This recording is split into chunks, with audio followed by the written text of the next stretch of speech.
Bonjour, je me présente, Dr Amélie Seyda, psychologue, et je suis co-autrice du livre sur les attaques de panique, paru aux éditions Midi 30, Comment faire pour déjouer les montées d'anxiété. Parmi les thèmes qu'on aborde dans le livre, on souligne des pièges à faire attention pour pas que la panique s'emballe à l'intérieur de nous. Parmi les pièges qu'on a tendance à faire quand on fait une montée d'anxiété ou une attaque de panique, la première chose souvent, c'est qu'on a tendance à résister contre nos sensations physiques. Donc, on a tendance à lutter contre l'inconfort qu'on ressent. Et il y a un dicton qui dit « ce que l'on résiste persiste ». Donc, le fait de se contracter, ça a pour effet, en fait, d'augmenter notre pression artérielle. Ça va avoir aussi tendance à nous crisper dans le corps, augmenter l'intensité et la durée des sensations physiques.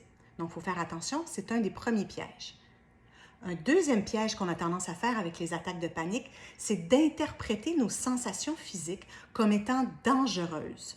Donc, on a tendance à percevoir les montées d'anxiété comme étant néfastes, comme ayant une conséquence grave sur notre système nerveux, dans notre corps.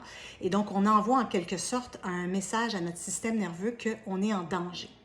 Donc, ça, c'est un autre piège à faire attention.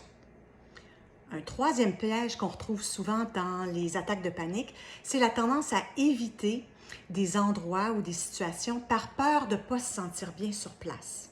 Soit on évite, soit on a tendance à quitter les situations dès qu'on ressent un début de montée d'anxiété. Et ça, c'est un piège parce qu'on envoie en quelque sorte, là aussi, un message à notre cerveau qu'une chance que je suis partie, parce que sinon, si j'étais restée sur place, c'est sûr que je n'aurais pas été capable de passer au travers.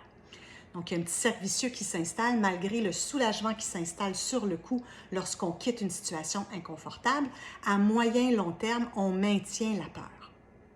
Peut-être un petit quatrième piège que je soulignerais et qu'on souligne aussi dans le livre, c'est de faire attention à toutes les petites sécurités qu'on peut avoir avec nous lorsqu'on fait face à des situations stressantes. C'est sûr que peut-être des fois d'avoir une bouteille d'eau, d'avoir notre téléphone tout près, d'avoir un objet sécurisant par exemple, ça peut peut-être nous rassurer.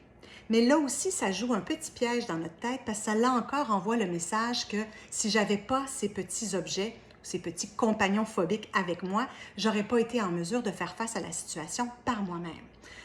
Donc voilà, c'est des pièges dont on fait mention dans notre livre. On les explique de manière plus détaillée. Si ça vous intéresse, allez jeter un coup d'œil.